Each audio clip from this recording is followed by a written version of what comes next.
Okay. അപ്പോൾ ഒരാളുടെ കുട്ടിക്കാലത്താണോ അയാളുടെ ആത്മവിശ്വാസം ഡെവലപ്പ് ചെയ്ത് തുടങ്ങുന്നത്?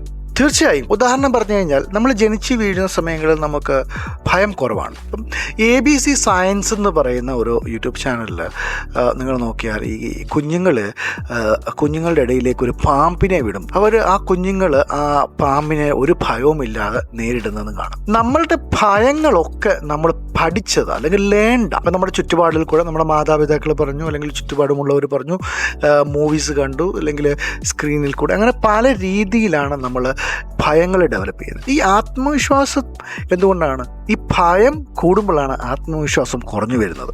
അതുകൊണ്ട് ഈ കുട്ടിക്കാലത്ത് മാതാപിതാക്കൾ ഓരോ ചെറിയ കാര്യങ്ങളിലും ഭയപ്പെടുത്തുമ്പോൾ ആ കുഞ്ഞിൻ്റെ ഉള്ളിൽ ആ ഭയം കൂടി വരികയാണ്. അപ്പോൾ അങ്ങനെ ഭയം കൂടി വരുമ്പോൾ ആത്മവിശ്വാസം കുറഞ്ഞു വരും. ഇത് ഭയം മാത്രമല്ല, ഒട്ടുമിക്ക നമ്മളുടെ ജീവിതത്തിലുള്ള കാര്യങ്ങളും അതിൻ്റെ ബേസിക് റൂട്ട് എന്ന് പറയുന്നത് ഈ ചൈൽഡ്ഹുഡ്. നേരത്തെ പറഞ്ഞതുപോലെ തന്നെ ഈ നമ്മുടെ ബിലീഫ്സ് എല്ലാം നമ്മൾ ഉണ്ടാക്കിയെടുക്കുന്നത് ഈ ചൈൽഡ്ഹുഡിൽ നിന്ന്. ഈ ചൈൽഡ്ഹുഡിൽ നിന്ന് ഈ ബിലീഫ് എല്ലാം ഉണ്ടാക്കിയെടുക്കുന്നത് അത് പിന്നീടുള്ള നമ്മുടെ റിലേഷൻഷിപ്പിനെ, നമ്മളുടെ ജോബിനെ, എല്ലാത്തിനെയും ഇത് അഫക്റ്റ് ചെയ്യുന്നുണ്ട്. അപ്പോൾ ഈ കുട്ടിക്കാലം നമ്മുടെ റിലേഷൻഷിപ്പുകളെ അഫക്റ്റ് ചെയ്യുന്നുണ്ട് അല്ലേ?